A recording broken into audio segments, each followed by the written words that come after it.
So, welcome everyone at this exciting fireside chat that we're having here today. Maybe first an introduction of Quantum Delta and myself. So, Quantum Delta Netherlands, it's the national initiative to accelerate quantum technologies in the Netherlands. We received 600 million of funding from the national government, and that goes into the entire ecosystem, from research to facilities to startup support. And that's what we're talking here about today, because Ton van het Noordende, he's leading our startup support program. So welcome, and can you tell us a bit about yourself? Thanks so much, Freeke, for the introduction. Yeah, so a little bit about myself. I have a background in venture capital and community building. 15 years, managed 3 funds, 160 million euros in total.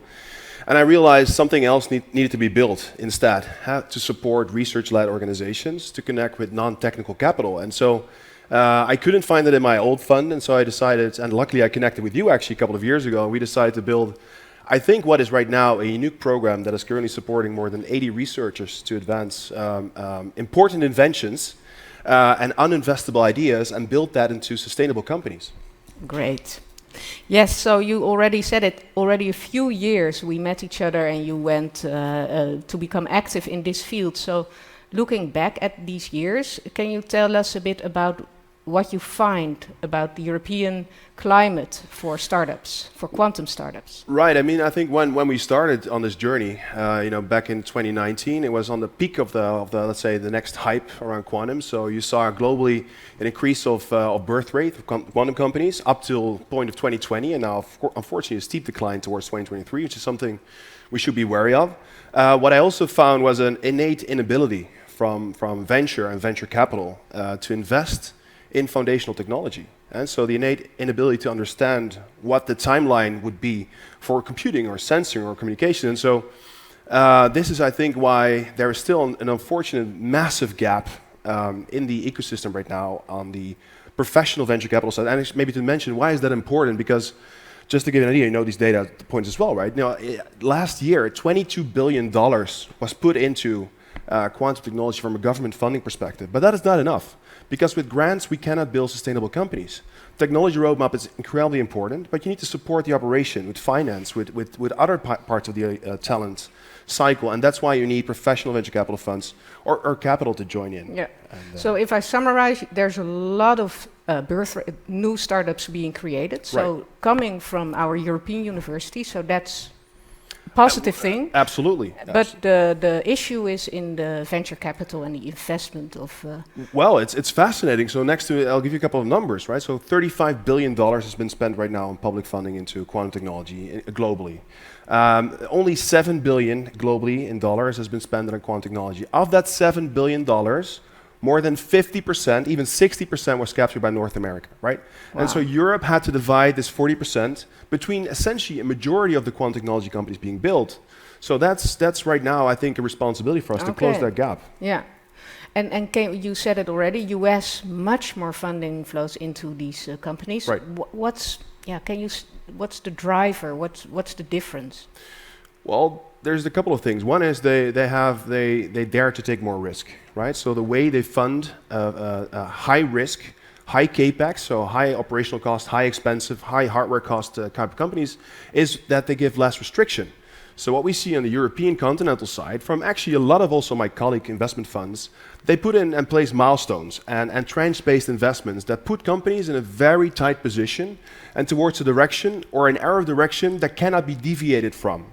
But we're in this technology field right now that we actually hardly even know, we don't even know which qubit modality is going to win. So we don't even know at what point in time we need to start developing. So they're really good at doing that. And then the other thing they're really good at, if they see something is failing, they'll just essentially abandon it and start again. And so they're continuously a couple of years ahead of us in that regards. And they managed to attract and build an ecosystem of researchers that have been through a first wave of failures, that have now become successful entrepreneurs. Take D-Wave, or that's someone like Chet Rigetti from Rigetti Computing, started in 2014. That's an absolute pioneer in the field.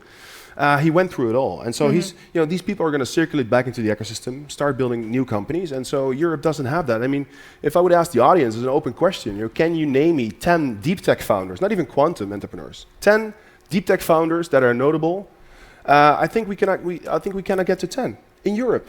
That is ridiculous. So I had lunch yesterday with a guy and he said, well, we have a track record of one company in Europe, ASML. Right, that's the one. And somehow someone forgot to realize that this company took 35 years to build, right?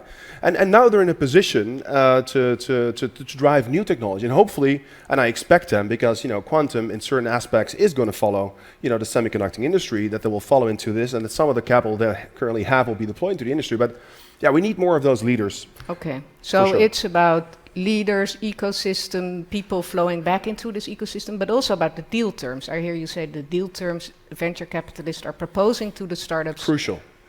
And so this is not by intent. So I'm not talking about malintent, but universities are sometimes crippling companies and startups in the early phase by misunderstanding which way to represent investment terms. And so what I'm talking about here is that in a first stage of a company, and we can talk about stage, but it doesn't really mean anything. I would say the first 5 million that a company raises, this should be under conditions that are objective and fair, that should be actually be replicable in future rounds. And what I see is sometimes we actually have to intervene in certain circumstances. Like we're not investing in a company that has $1 billion in value or profitability. We're investing in an early stage, pre-incorporated seed stage startup that is building a company that might take 15 years to build. What exactly do you want to put in as conditions for protection and control and economic rights? It is unfair, and it's actually, more importantly, it doesn't create any economic return or outsized return. Also, the restriction that comes from the early inception, and also from the sometimes local angel communities that are a little bit too opportunistic and start investing into companies, build an unsustainable effort with a screwed ownership table, demotivated researchers that have to be contained to a certain extent and cannot hire their salaries. And so if there's one thing that I would like to take from the North Americas or America, US in specific, is a little bit more of that mentality. Let it go. You invested the money. It's a risk capital. It used to be called adventure capital, right? And that's what it's for. Let the companies grow and don't pretend that you're here to add value at all. At least do not distract or detract value from companies. Okay, that's a very clear message. And what are you or we as Quantum Delta NL and Quantum Delta NL participations, what do we try to do it differently? Well, I think I can summarize it in one sentence, but essentially we are here to de-risk and to bridge technical founders with non-technical capital. That's the essence here. So we need to make it more understandable what these companies are building so that we can invite other, also maybe slightly more generalist funds to invest. And I think the way we're trying to do it is two ways. One is we want to go ultra early, right? So we designed specially designed a safe notes, which is a simple agreement for future equity, which is the simplest form of agreement you get, but it's still an investment agreement. And so it's 50,000 euros, it's uncapped, it doesn't have any maturity date, no interest rate. So essentially it's a gift that converts.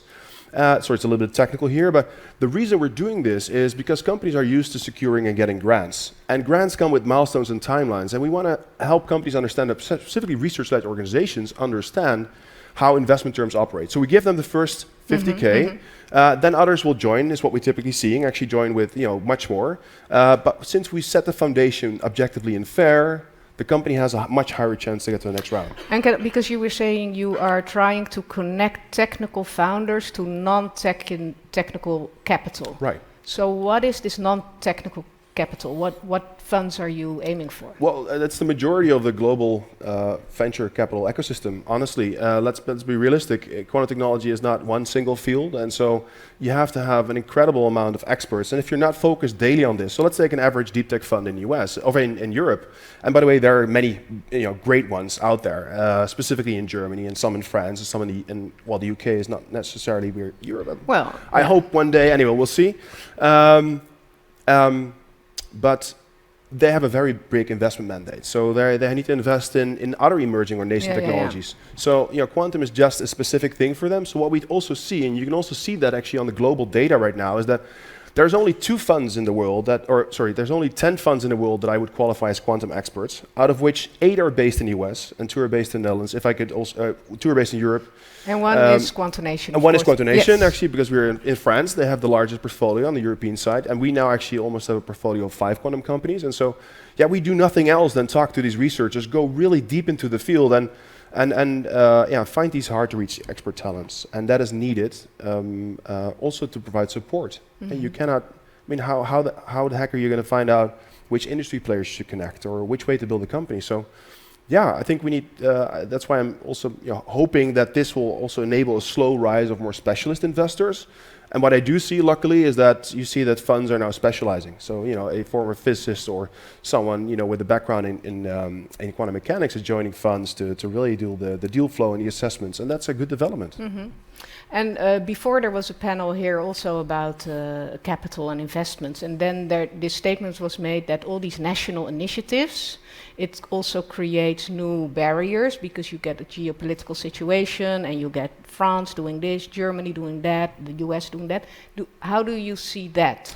We cannot get enough national initiatives. Right now there's 14 or 15 and counting, and they're pouring billions into the ecosystem, and it's very much needed. So we need to build up the clean rooms and the labs and the facilities. So I do think, and that is something that I hope we can break through, is that of course we don't see enough cross-border syndication between specifically company founders, research groups, and also investment funds because of limited investment mandates. So that is something, that restriction is something that should definitely go, at least on the European continental side. And what do you mean? You mean you would like to be able to invest in companies outside of the Netherlands, for instance? For instance, I think that would make the final step. It'll be a logical step to make it more, to also make it more relevant towards the community and to have a broader search mandate. But I would say that's just one of the things. I think on the other side, listen, you know this more than anyone else because essentially you practically invented this space with the work you've been doing the last last decade already. We need much more support, much more support. All right, much more support. And if you know the field already quite well, because you meet all these founder teams, and so what excites you the most if you talk to these young entrepreneurs? There's a bunch of things that are exciting, but the most exciting thing is that most of the research that I talk to have actually never realized that there's a proper ability to build something that they've already invented and that works once and to put it out in the field. And so what excites me most is that we find these, I would almost say, hidden gems. It's like it's just laying on the shelves waiting to be picked up. And we talk to them and guess what? They're not only excellent researchers, they're brilliant entrepreneurs. They don't need coaching. They don't need acceleration programs, fixed incubators, 18 months of what do incubators actually do? Is that still a thing in 2022? They need maybe some type of coaching, maybe a little bit of support. But other than that, I mean, who's going to sell the first quantum computer? Is that going to be a business developer coming out of the field, or is it going to be the CEO of the company who is also the researcher? So, what excites me most is the potential that that they actually already have, and we're just unlocking and unleashing the potential. Okay, so the idea of a technical expert not being able to be entrepreneurs, it's a myth. It's a myth. It doesn't exist. Okay, that's great. Well, I hope there's a lot of technical experts in the room who feel this as a strong token of support to start an entrepreneurial endeavor. So I think it was 2 weeks ago we had the great honor of hosting President Macron to the Netherlands. Right. We had a CEO roundtable. You were present there as well. And he said something that was very striking to me. He said, the problem isn't that we don't have the money in Europe. He said, we have a problem with directing it, because there's a lot of pension funds and institutional funds that we have in Europe. Right. Well, I think it was a good conversation, actually, by the way. I didn't expect him to be that committed to the field, which is great, because essentially he's leading also the race within Europe for us and hopefully making sure more funding will be unlocked. I think what he meant and what he's seeing is, in France, luckily here there's BP France, which is, an incredible sovereign fund that is funding a lot of funds via fund-of-fund instruments and also direct venture. And Europe has a lot of these equivalents. Finland has Tessie, and Norway has Argentum. We have actually InvestNL, which is also a sovereign, but very much still public, and about 60 trillion in pension fund money waiting to be unlocked.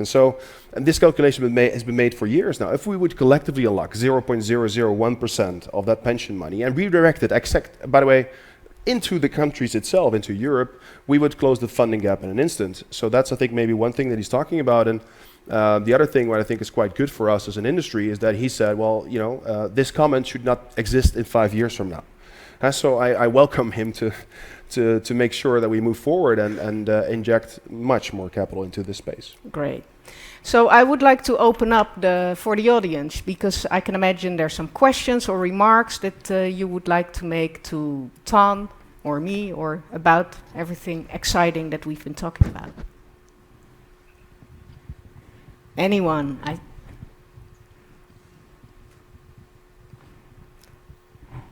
Not yet. Not yet.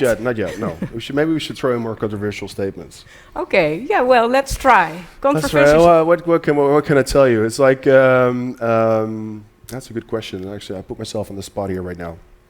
But I think the main point, and that's why I'm also happy to be here today and talk with you about this, is that Europe, we are at the table right now, but only just. And so we're already in the position of number 3 on a global race. And I'm not saying we should only do US for Europe, but this is the situation right now. It's China, US, and Europe. And so we need to step up and make sure that the second thing Europe can do, instead of being just a good regulator, is being an excellent, like a quantum leader, right? Mm-hmm. And I think we have all the ingredients there. We just need more support also from the community. And hopefully these type of conferences help especially a lot, because it brings together founders from later stage ventures, and hopefully they can inform the younger stage ventures. And so this is, I think, the thing that we can do best is advocate that there is an opportunity. And by the way, it will take time, but it has good people involved, and we can build this.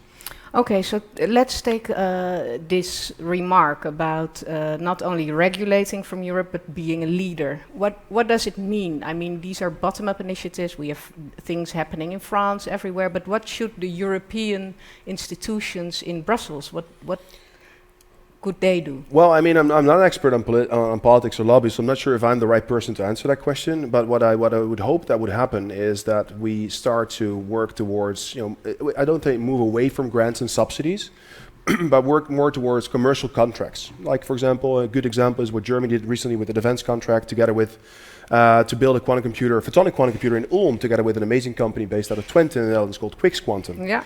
40 million deal, but listen, they have to deliver. If they don't deliver, it's game over. So that creates an economic incentive and a commercial value.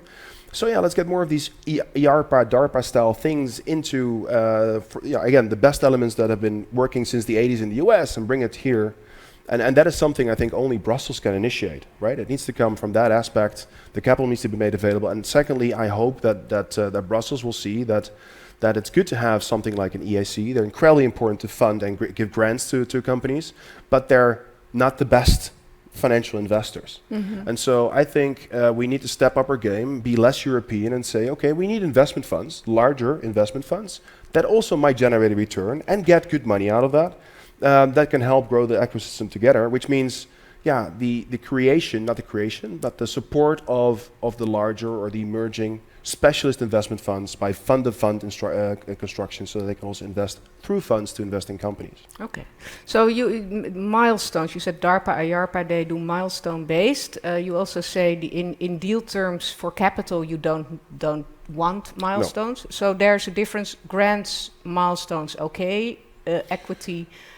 Investments. Yeah, well, grant is actually, it could be a technical assessment, but it's still kind of like a lottery. You never know who's on the other side of the application judging this, and so it's more of a formality. I see it as a more of a like a checkbox investment where a venture capital fund or a specialist fund essentially invests based on promise. Mm-hmm. And maybe to iterate on that, so I mean, in this stage, we're investing above the P&L, so above the profit and loss statement. There is no revenue yet. There's no profitability. There's maybe one client or a POC. So you're looking at other things. You're looking at team. Actually, in fact, maybe quite controversial, but team before technology. Because the interesting thing about the space that we live in and the world that we live in is that we see one neutral atom technology come out of France, and all of a sudden 3 more from other countries. And so it's really traceable, right? So there's different ways to look at it from that perspective. So. Yes, it's a difference for grants, okay. And then, Thanks for clarifying that. So I'm looking at the time, and we have 1 minute left. So my final question to you would be, if we would be here in 5 years' time, in the same place, in Paris, we would be sitting here talking about the quantum landscape in Europe. Right. Where are we? Do we have to do 5 years, or can we do 10 years? 10 is also good. Okay, 10 years. Well, first of all, I hope we're not sitting in the Hyatt Regency in a half-full room. But we're in the main soccer stadium, talking to 50,000 people. And then, secondly, I hope 50% of those people are actually female. Because that's, I think, the next big thing that we should be talking about, inclusivity in technology, specifically also in quantum. So we should not be the laggards here and do what technology and classical software has done already for us and destroyed for us. So that's, I think, my two things outside of the technology that I really would like to see happen 10 years from now. Thanks, Tom. And this wasn't rehearsed, but this is a good cue to the last statement that I would like to make, and that is that at 10 to 3, there's going to be a group picture outside of this room for all women that are here in this Q2B conference. So thanks a lot for sharing all your thoughts, and you'll be around probably to answer questions. Yeah, oh, maybe before we run up, can I do one more thing? I forgot to actually, sorry, can we get the screen out? There's one thing we want to give to the audience, to the community. We spent the last 3 years building a software system, a knowledge base, and we want to open it up to the public. So I think I just want to share that slide. It contains all investors that ever have made an investment in quantum technology since 2000. You have the thing. I have the slide, right? And just, this is already next presentation. And you can just click the screen, I think, and you'll get it. Yeah, we had a whole presentation we didn't use because we were having a lovely conversation. But let me just go to the last one. Anyway, so you can actually sign up via infinityqd.nl. You sign up once, it's free. You can create benchmarks yourself. So if you're, maybe not a confident investor yet, you want to see which companies are doing what. You can research which startups are building which technology. It's free of charge. It will remain free. It's our gift to the community. And yeah thanks again, Freeke.